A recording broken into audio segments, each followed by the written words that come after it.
So, friendships. And like I said before, the stronger the emotional bond, the more intense the meltdowns will be, the more volatile we become. There's something about that emotional entanglement that really heightens our sensitivity. So, with acquaintances, I don't feel the need to dominate as much as I do over really, really deep friendships.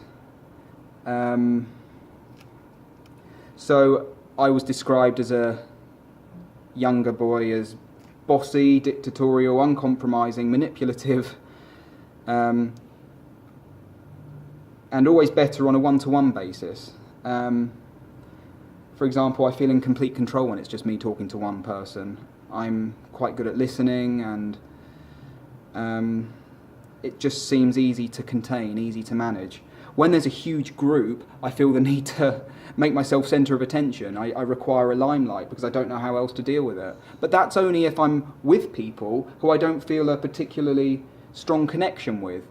At school, I was at an all-boys private school when I first started out, and you're kind of just thrown together with these people who you may or may not share a bond with, and I didn't feel like I shared a bond with anyone. They were really into football, I wasn't, so at break time, if they were to have a football match or soccer match, if you're American and you're watching this, I couldn't join in, so I felt like the only thing I could do to contribute was to pick up the ball and just antisocially boot it over the fence, which is ridiculous, but that's the only thing I felt I could do.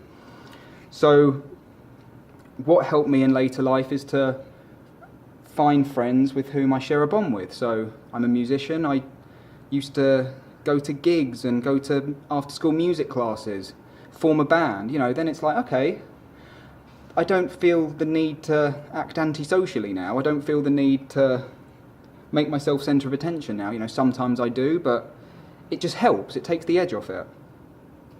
So form true friendships, not superficial friendships. It's important to modulate yourself, not necessarily compromise yourself to the point where you're not being you anymore, because if we're honest and authentic, then we attract our tribe, we draw the right kinds of people in.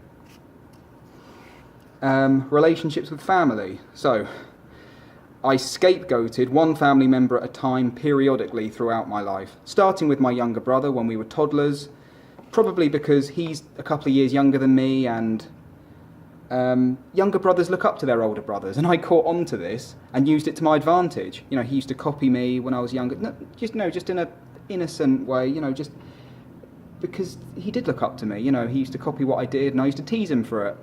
Then as I got older and I began to feel very withdrawn and isolated, alienated, disconnected from the world, I took it out on my younger sister instead, which is a low blow.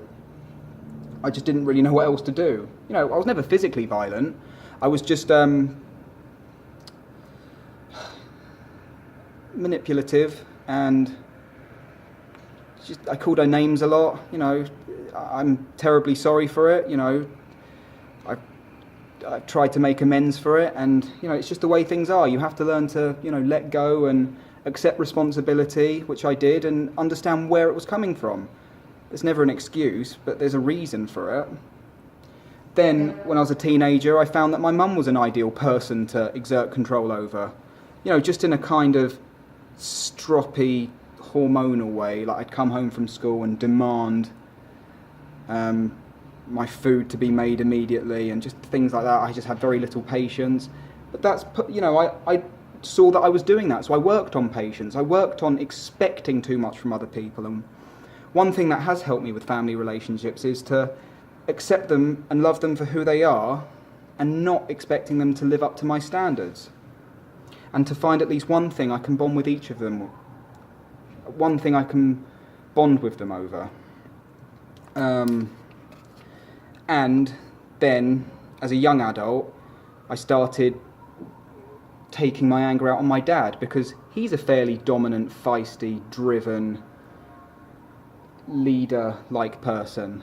So we were grappling and vying for dominance in an alpha male kind of way.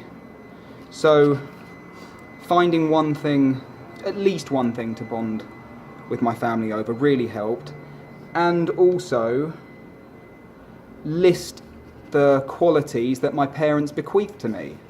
because I'm 50% mum, 50% dad. You know, I went through a phase of just completely disowning my parents, almost rejecting them, like, no, there's nothing good about them because they make my life so difficult, blah blah blah blah blah.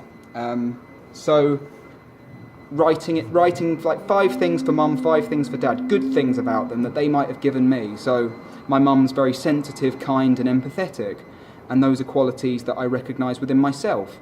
My dad is driven, he's a good leader, and he's very motivated, and those are also qualities I see within myself. And just by focusing positively on my parents, seeing them in a good light, then it just automatically enables me to realise what I really love and admire about them. So I suppose that's it for today. That's my history with interacting with people, and just meeting people on the street, you know, making friends, sparking up a conversation is something I've never really struggled with, because I'm quite confident at doing that.